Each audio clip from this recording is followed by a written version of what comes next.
my luck lately. I need all the help I can get. You listen to me. I know you think it was a piss poor call, you failing selection and all of that, but I've got to say I'm not sorry. The squad would be a lot worse off without you, mate. Something I had to do, you know. For myself, get it out of my system. Listen, the only people who go looking for trouble are kamikazes, glory boys, and full-on fucking fuckwits. Take my advice, son. Be patient. Right then, ladies. Pack up your troubles, put your brains in first gear and start tabbing. Spoonie, you're on point. Terry, Joe, tail end Charlie's. Over here, Cooper, on me head. Oh, you twatter. I can't believe I'm missing the footy for this party. Joe, if you don't shut up, I swear to God, I'm gonna fucking slot you myself. Now move. Didn't say a word, Sarge.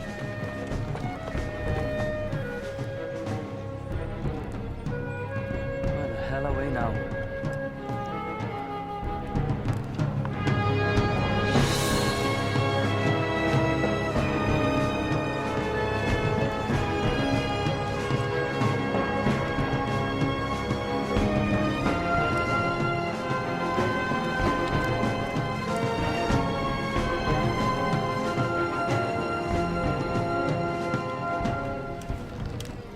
I heard a cracking story about this place. You what?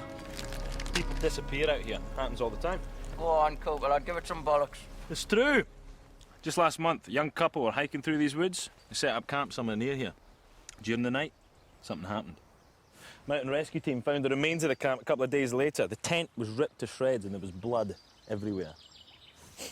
The paper said it was a monster like the beast of Bodmin Moor. Locals claimed it was an escaped lunatic. But no one's been caught, so nothing could be proved either way. Every year, more and more people come through here. Every once in a while, they don't come back. No trace, no bodies, just disappear. And never seen again.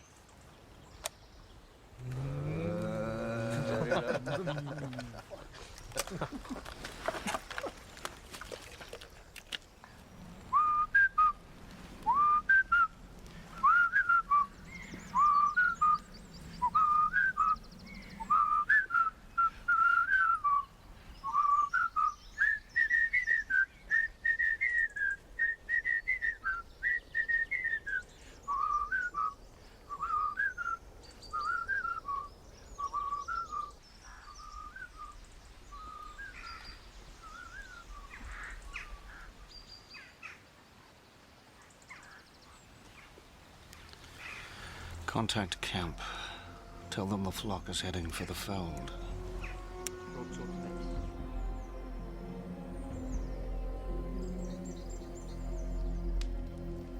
Go on then, Bruce. What scares you?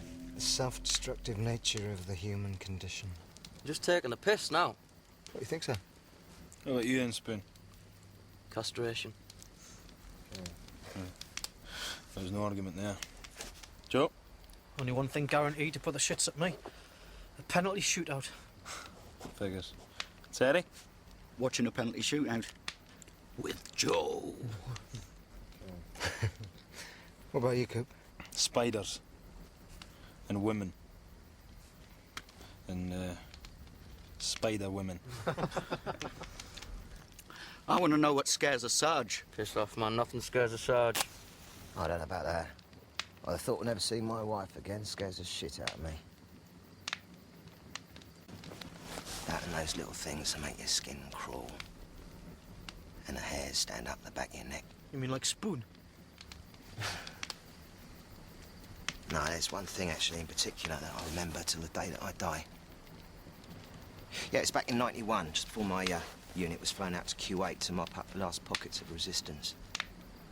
Me and this young fella called Eddie Oswald decided to go and get a tattoo done to commemorate our first trip into the desert. I remember it. He was a stocky hard case with a broken nose and a bong eye, eh? Yeah, that's him. Good-looking fella, big hit with the ladies. Anyway, me and Eddie, we went and had a few drinks. We had a lot of drinks. And we went down to the tattoo parlour and I got a desert rat done. And Eddie, being Eddie, wanted something with a bit more meaning. And being a bit of a believer, he said that his soul still belonged to God. But his flesh was way beyond redemption. And it was up to Satan to save his skin. So he got this fucking great laughing devil tattooed right on his arse. Anyway, about 6 days later, we were making a regular sweep along the Iraqi border. And Eddie, poor fucker, triggered an anti-tank mine. Yeah, we all saw it happen. I mean, he was on point. White, blinding, lightning flash and a fucking deafening crack. And by the time we picked ourselves up off the deck, Eddie was gone. Just bits and pieces of him. It's all that remained. This big fucking red circle, 100 metres. I'll tell you something, lads, it really puts things in perspective when you have to scoop your mate up with a shovel and stick him in a bin bag. Anyway, the thing that really did our nuts in that day was when you came across a bit you recognised. Bit of ear, toe and nose, a tooth. The thing that really freaked us out that day was when left-hand Charlie found a bit of Eddie with a tattoo on.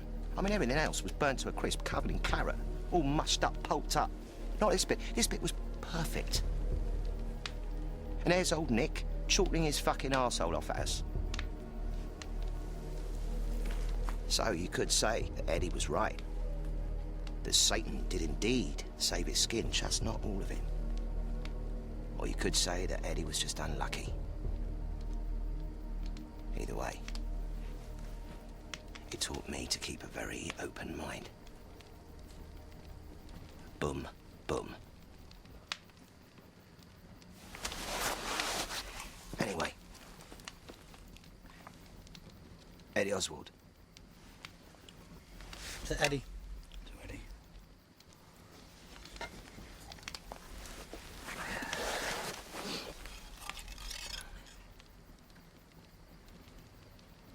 So anyway, this bloke walks into a pub, right, with a dog under his arm, puts us down on the bar, goes and sits down. The bartender's looking at him thinking, what the fucking hell's going on here?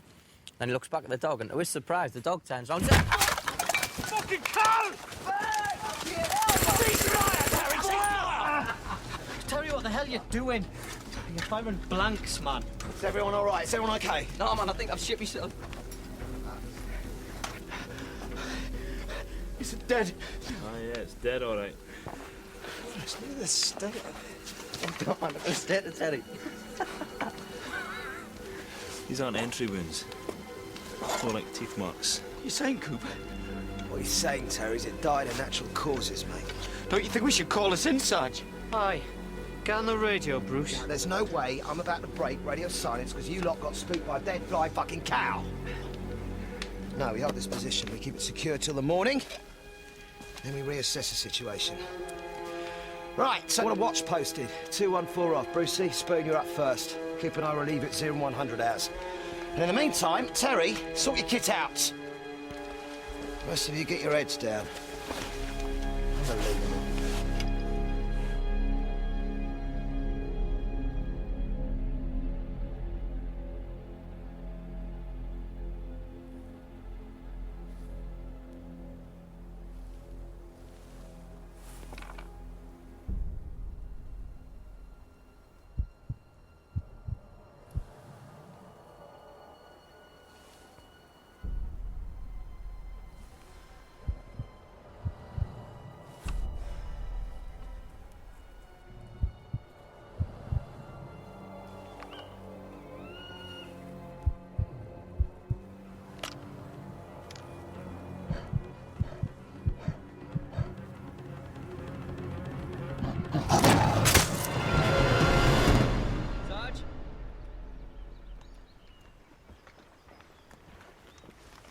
Cow came in from this direction, straight off the edge.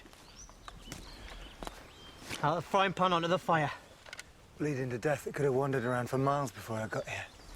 Yeah, well, it's good of it to leave some breadcrumbs for us to follow, eh? Looking for trouble. No, Cooper. Just looking.